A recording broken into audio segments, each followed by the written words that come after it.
Birinci bab. Кайсыл жакты тандаш керек? Кайсыл жакты тандаш керек? Ак баталуу майрам, идал атханын мааниси жана келип чыгышын түшүнүш үчүн. Келгиле, Ибраим алейхиссалам уулун курмандыкка алып келгендиги жөнүндөгү окуяны толугураак окуп көрөлү. Ак баталуу майрам идал атха эскертилип кеткен Вассафат сүрөсү бизге жакшылык менен жамандыктын күрөшү жөнүндө эскертет. Бул сүрөнүн башында Алла элчи Мухаммед алейхиссалам Макка аль-Мукаррамадагы күмөн санагандарга суроо берүүгө буйрук берет. Вассафат сүрөсү 11 аят. Андыктан, эй Мухаммад, Мекке капырларынан сурачы. Аларды жаратуу кыйыныраак бекен же биз жараткан заттардыбы? Негизи биз аларды жабышкак бир ылайдан жаратканбыз. Бул башкы суроо катарга түрүү сүрөнүн аталыш менен байланыштуу болушу керек. 165 аяттагы оң жактагылар Аллага баш ийген адамдар. Алар кудуреттүү Алла тарапта күрөшүүгө даяр тургандар. Алар адамдар жана периштелер болушуп, Алла менен бирге кызмат кылуу үчүн катарга тизилишкен. Алар катарларын бузулбастан, аларга эмне буйрук берилсе, ошол буйрукту аткарууга даяр. Катарда тургандар козголоңчу жин-перилерден күчтүүрөөк. Вассафат сүрөсү 159-165 аят. Алла алардын ой жүгүртүүлөрүнөн пак таза, Аллага урмат болсун. Бирок жалгыз Алланын таза пенделери гана аларда эмес. Шек күмөн жок, силер дагы сыйынып жаткан буттарыңар дагы Аллага каршы фитнага салуучу, алдай алуучу эмессиңер. Бирок тозокко кирүүчү болгон адамдарды гана алдай аласыңар. Биздин ар бирибиз үчүн асмандарда анык маалым бир орун бар. Акыйкатта биз катарда туруучуларбыз. Бул жерде даражалуу Куранда бир нече жолу өзгөчө Араф 7 сүрөсүндө көтөрүлгөн иман жана куфр ортосундагы ааламдык деңгээлдеги жакшы жана жаман периштелердин күрөшү камтылган. Араф сүрөсү 10-18 аят. Акыйкатта биз силерди жерге жайгаштырып, силер үчүн анда тиричилик каражаттарын пайда кылдык. Силер болсо абдан аз ыраазычылык келтиресиңер. Акыйкатта биз силерди жараттык. Кийин силерге сыпат келбет бердик. Кийин периштелерге адамга сажда кылгыла дээрибиз менен алар сажда кылышты. Бирок Иблис сажда кылуучулардан болбоду. Алла мындай деди: Сага буйрган чагымда сени сажда кылуудан эмне тосту? Мен андан, адамдан жакшыраакмын. Мени жалын оттон жараткансың, аны болсо ылайдан жараттың, деди ал. Алла мындай деди: Андай болсо, андан, бейиштен түшкүн. Сен үчүн анда, бейиште, текебердик кылып жүрүү ылайык эмес. Демек, бейиштен чык. Албетте, сен кор болуучулардансың. Мага алар тириле турган күнгө чейин, кыяматка чейин жашоо үчүн мөөнөт бер, деди ал. Алла айтты: Сага мөөнөт берилди. Ал айтты: Ант болсун, эми жолдон аздырып, каңгытканың себептүү биротолу сенин туура жолуңдун үстүндө аларды, адам балдарын күтүп олтурамын. Кийин аларга алдыларынан да, аркаларынан да, оң жактарынан да, сол жактарынан да келип, туура жолдон аздырамын. Жана акыретте алардын көпчүлүгүн берген нематтарына шүгүр кылуучулардан таппайсың. Алла айтты: андан бейиштен жийиркеничтүү жана жеңилген абалда чык. Ант болсун, алардан кимде-ким сени ээрчисе, албетте тозокту силердин баарыңар, сен жана сени ээрчигендер менен толтурамын. Ушул Алла менен Иблистин ортосундагы болгон улуу келишпестиктин чыныгы маанисин жана шайтандын жиндери жер үстүндө көп сандаган кыйынчылыктарды жана жамандыктарды алып келүүгө аракеттенип жатышкандыгын адам түшүнүшү керек. Алла кимдир бирөө менен күрөшүп жатат деген ой пикир кимдир бирөөлөрдү тынчсыздандырбай койсо керек. Анткени бул Алланын кудуреттүүлүгүнө карама каршы келип турат. Эң жогорку бийликке ээ болгондун өзү ушундай чатакка кошулуусу мүмкүнбү? Эгерде бул чыр-чатак бардык согуштардын үстүндө турат деген ойду четке каксак, анда бүгүнкү күндө эмне болуп жаткандыгын толук түшүнүү мүмкүн эмес. Бул көрүнбөгөн күрөш жер үстүндөгү ар бир адамга тийбестен өтүп кетпейт. Бул бардык кайгы жана күнөөнүн башаты. Бардык оорунун, кайгынын, адилетсиздиктин, көрө албастыктын себебинин тамыры Иблисте. Бир дагы акылдуу адам, жамандыктын башаты болгон шайтан өз ишин жерде дагы улантып жаткандыгынан шек санабайт. Жамандык Алладан келбейт, анткени анда жамандык жок. Ал ыйык, эң жогорку жана жакшылык тартылуучу.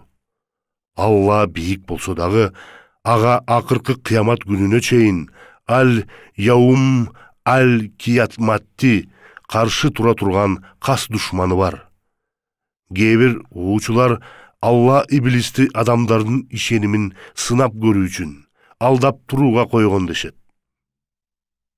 Даражалуу Куран мында андан да чоң нерсе камтылганын түшүндүрүп турат.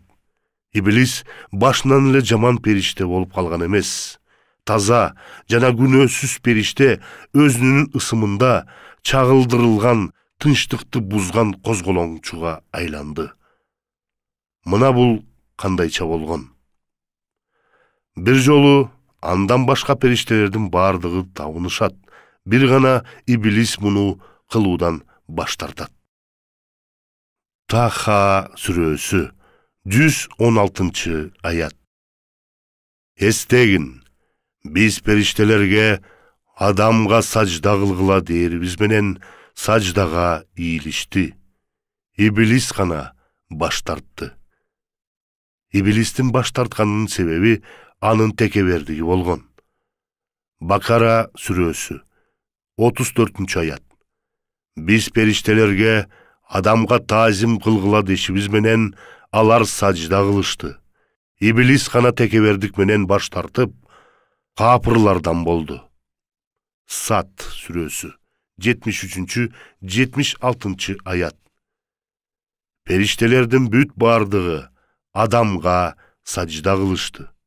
Бир Иблис гана текебердик кылып капырлардан болду.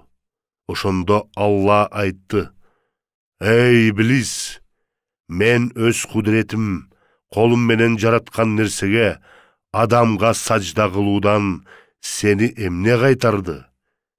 Текебердик кылдыңбы? Же сен адамга караганда мартабаң бийикпи? Ал айтты: Мен андан жакшыраакмын. Сен мени оттон жараткансың, аны болсо лайдан жараттың. Чындыгында периштелерге Алла адамга табынгыла деп буйрук бергендиги жөнүндө көп деген талам тартыштар бар. Мындай талап Алланын көз карашынын артыкчылыгына толугу менен карама каршы келмек. Алла кантип жаратылган нерсеге периштелерди табынгыла десин?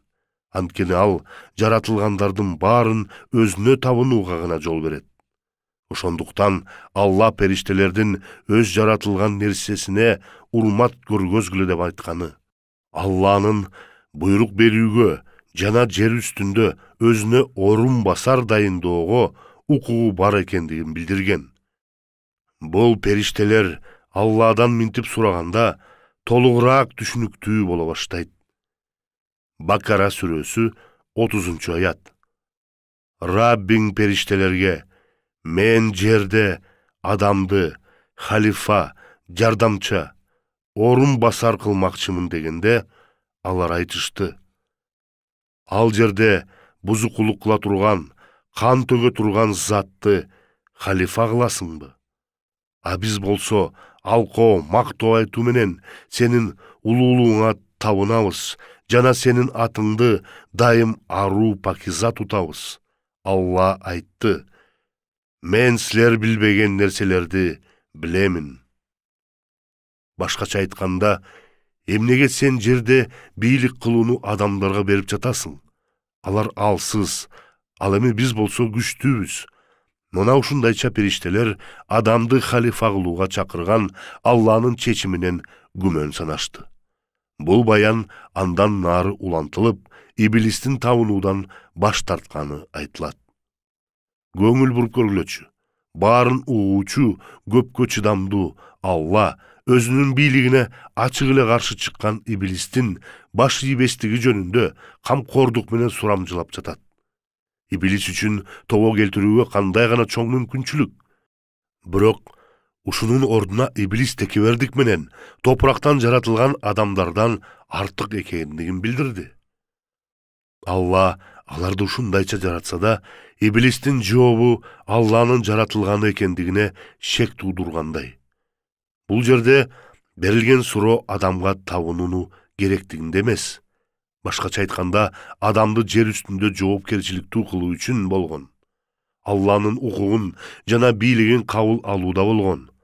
Бул ааламда болгондой эле. Алланын жерди башкаргандагы даанышмандыгына жана адилеттигине иблистин күмөн санагандыгы эле.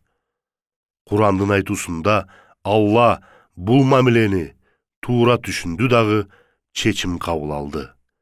Сат сүрөсү 77-78 аят. Алла айтты: тез андан чык, эми сен шек күмөнсүң. Менин ырайымымдан куулган наалатысың. Дагы албетте, те жаза кыямат күнүнө чейин сага менин наалатым болсун. Арраф сүрөсү 13 аят.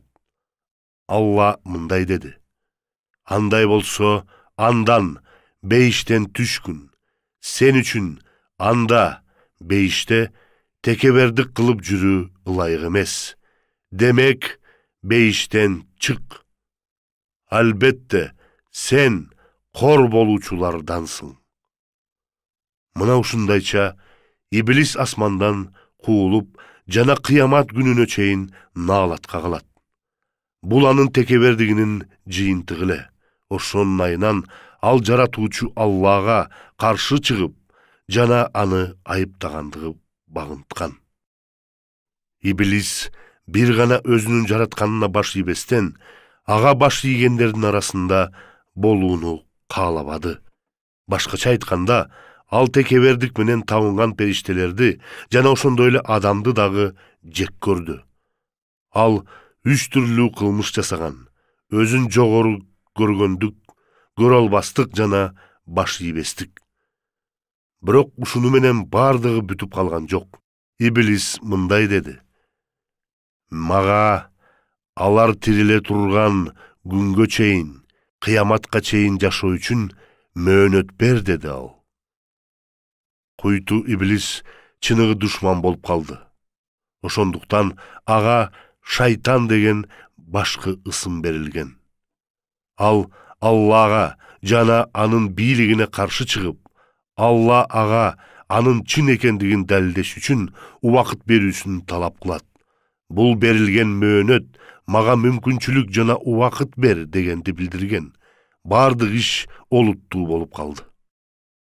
Ошол кезде солкулдабаган, баарынан күчтүү жана орондоочу ааламдын кудуреттүү кудайы шайтанды бир сөз менен жок кылып кое алмак.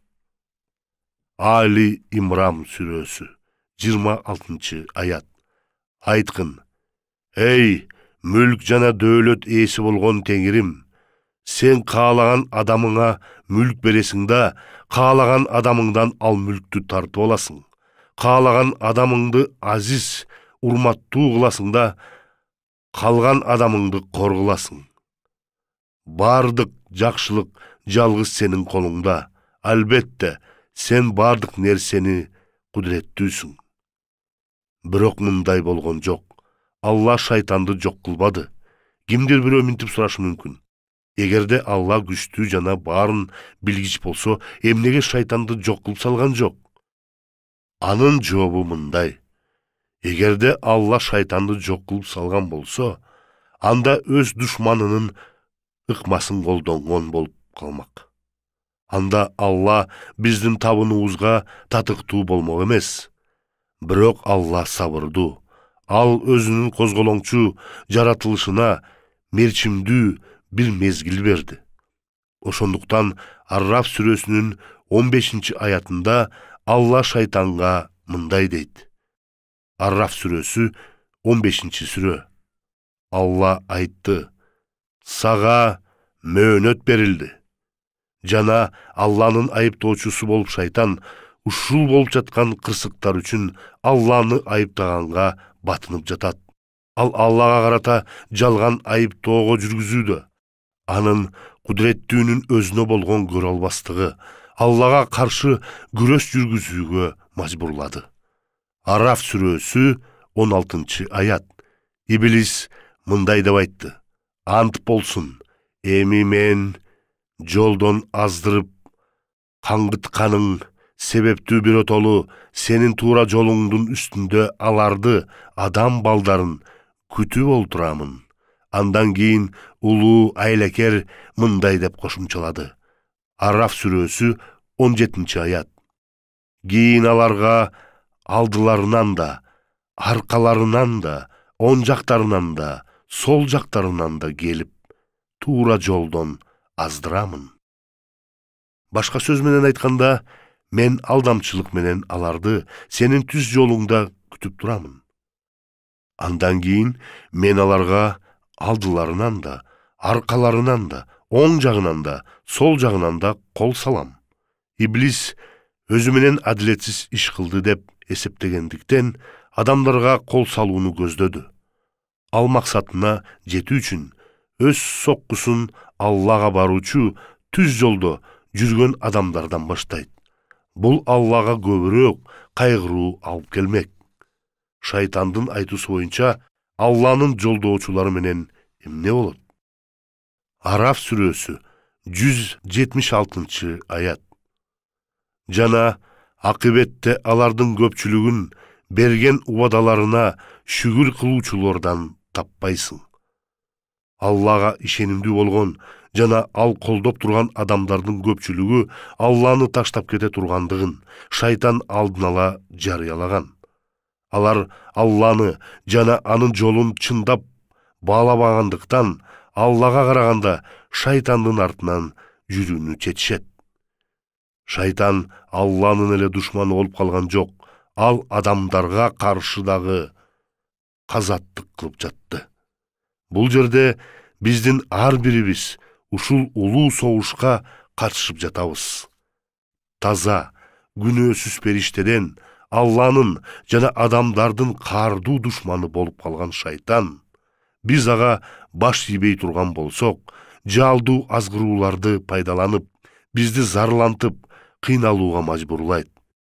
Юсуф алейхиссалам өз кожоюнун аялы азгырууга аракеттенгендиги жөнүндөгү окуяны биз баарыбыз билебиз. Юсуф сүрөсү 56-аят. Себеби инсан үчүн шайтан ачык душман. Момундар сүрөсү 97-98-аят. Дагы айткын: Раббим, мен сенден шайтандардын азгырууларынан коргошунду сураймын. Дагы мен сенден, эй Раббим, алар менин жаныма келүүлөрүнөн коргооңду сураймын. Вас-Сафаат сүрөсүнүн башында Алла берген суроого кайрылалы. Вас-Сафаат сүрөсү 11-аят. Андыктан сурачы, аларды жаратуу кыйыныраак бекен, же биз жараткан заттардыбы? Негизи биз Адам алейхиссалам жабышкак бир ылайдан жаратканбыз. Катарга тургандардын арасында кимиси күчтүү, козголоңчу жиндерби же адамдарбы? Бул суроого жоопту ошол эле сүрөдөн тапса болот. Вас-Сафаат сүрөсү 159-165-аят. Алла алардын бардык ойлорунан пак таза. Бирок жалгыз Алланын пакизи пенделери аларда эмес. Силер дагы сыйынып жаткан буттарыңар дагы Аллага каршы фитнага салуучу, алдай алуучу эмессиңер. Бирок жалгыз тозокко кирүүчү болгон адамдарды гана алдай аласыңар. Биздин ар бирибиз үчүн асманда анык маалым бир орун бар. Акыйкатта биз сап тартып туруучуларбыз. 165-аятта айтылгандар туура жактагылар. Булар Аллага ишенимдүү адамдар. Алар кудуреттүү, Алла үчүн кармашууга даяр. Эгерде шайтан аларга кол салууга аракеттене турган болсо, алар аны жолу менен жүрүүдөн башка тартышып, алар Алланын түз жолу менен жүрүшөт жана шайтан алдап, Алла туура айткандыгын далилдешет. Ошондуктан шайтан дагы Алланын кызматчыларын азгыра албай тургандыгын мойнуна алат. Хижр сүрөсү 39-40-аят. Иблис айтты: Раббим, ант болсун, эми мени жолдон чыгарып салганың үчүн аларга жердеги бардык күнөө иштерин кооз көргөзүп коёмун, жана албетте алардын баарысын жолдон азгырамын. Бирок алардын арасындагы аруу пакиза пенделерин гана калат. Алланын кызматчыларынын алдына шайтан кандай өзүн алсыз сезгендигин мойнуна алат. Улуу Алла муну тастыктап жатат. Хижр сүрөсү 41-42-аят. Алла мындай деди: Мага алып келүүчү туура жол мына бул. Чынында менин пенделеримдин үстүндө сен үчүн эч кандай бийлик, өкүмдарлык жок. Бирок сени ээрчиген адашкан пенделерди гана бул туура жолдон аздыра аласың. Куран китеби үйрөткөндөй, жарык менен караңгылыктын ортосундагы улуу күрөш болуп жатат. Исламдын бир шарты болуп жихад эсептелет. Жана биздин бул изилдөөбүз Курандагы чыныгы жихадтын маанисин түшүндүрө алат. Биздин жолубузда көп сандагы сыналуулар күтүп турган ааламдык күрөшкө катышып жатабыз. Хач сүрөсү 78-аят. Жана да Алла жолунда чыныгы жихад менен жихад кылгыла.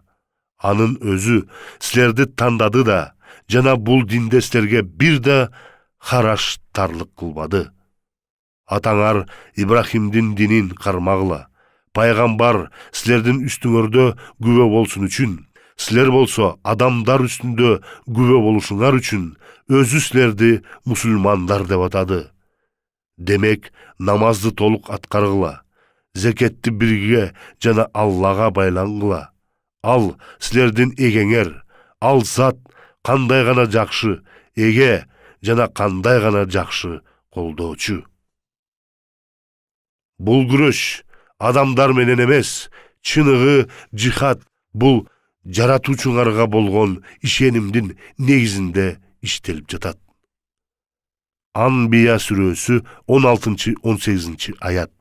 Биз асман менен жерди ошондой эле алардын арасындагы нерселерди ойноп бекерге жаратканыбыз жок.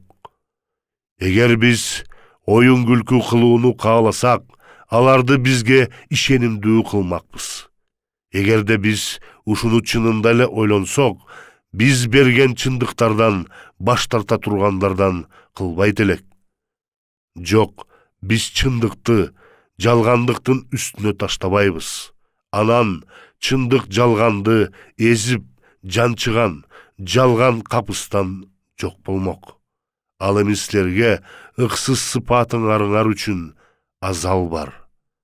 Ошондуктан ар бир адам өзүнө мындай деген суроо бериши зарыл. Кайсыл тарапты тандаш керек?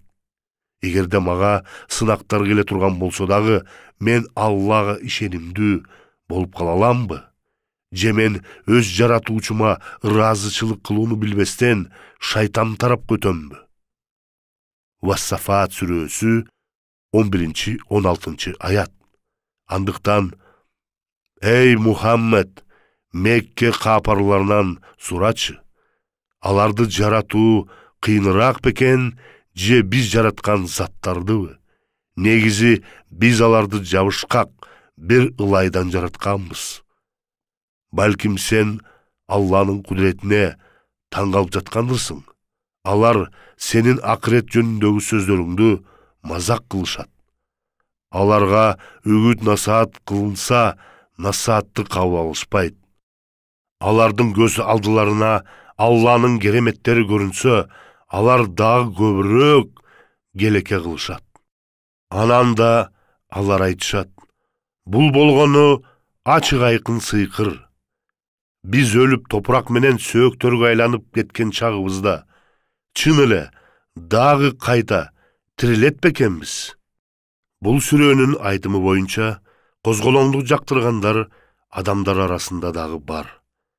Алар Алланын жышаан кереметтерине ишенишпейт. Бул ишенбеген адамдар өздөрүн кыямат күнү Аллага тапшырганга аракеттенишет. Бирок бул абдан кеч болуп калат. Вассафат сүрөсү 16, 20, 26, 33, 34, 38 аят. Биз өлүп топурак менен сөөктөргө айланып кеткен чагыбызда чын эле кайра дагы кыямат күнүндө тирилет бекенбиз? Бизден мурда өтүп кеткен аталарыбыз дагыбы? Аларга айт: ооба, силер маскаралык менен чулганасыңар. Бир гана катуу үн чыгаруу менен аларга ошол замат көрүү келет. Жана, эй, бизге кайгы, бул жаза кыямат күнгөгө деп калышат. Алар бул күндө моюн сунуучулардан болушат.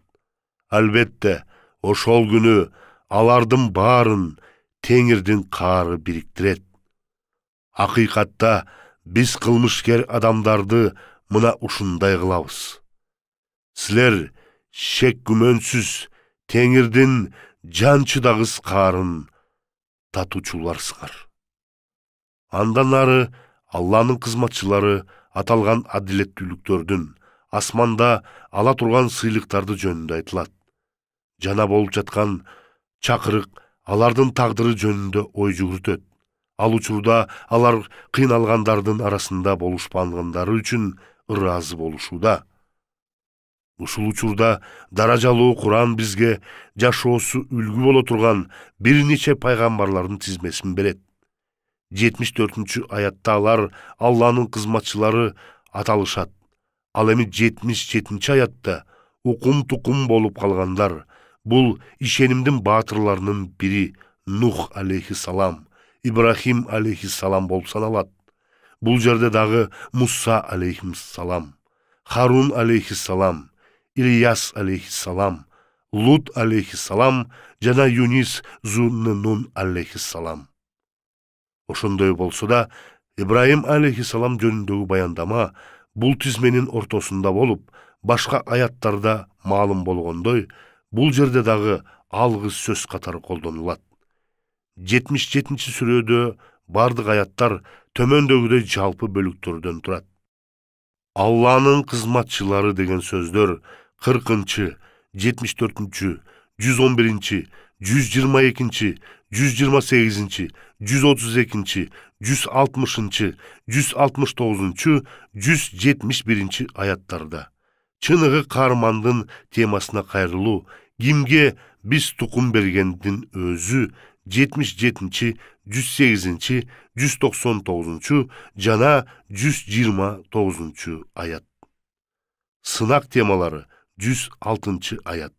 Sıylık negizleri 80, 110, 121, 131 ayatlarda. Kutkaru temaları 76, 115, 134 ayatlarda. Andan keyin Allah menen şaytanın ortasında bolup жатқан cihatta Allah tarapta boluu керек ekendигин kийинки ayat aytat. Esiңердеби? Vassafat sürösü Mekke'nin birinci mezgillerine тийиштүү ekendигин bilgenbiz. Bul sürö Aslam, din berilgendiktin birinci sürösü bolup esептелет. Жана бериле турган формада колдонулат. Башкача айтканда, Аллага баш ийүүнүн тазалыгы. Эгерде ислам жана өзгөчө анын туунду сөзү муслим, негизинде уммага тийиштүүлүгүн баяндаган сөз. Анын баштапкы мааниси Аллага ишенимдүүлүк. Бул сүрөнүн айтканы боюнча эсепке албай койбош керек же унутпаш керек.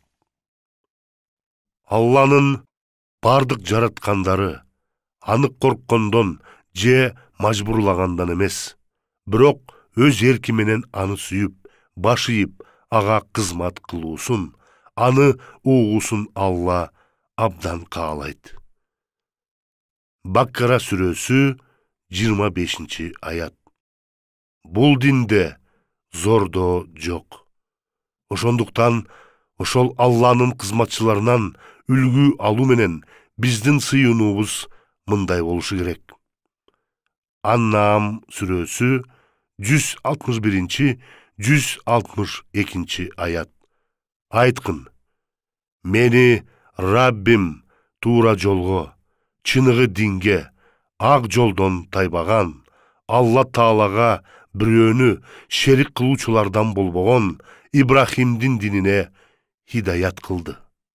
Айткын: намазым, ибадаттарым, тирилүүгүм жана өлүгүм бүткүл ааламдардын Раббиси болгон Алла үчүн.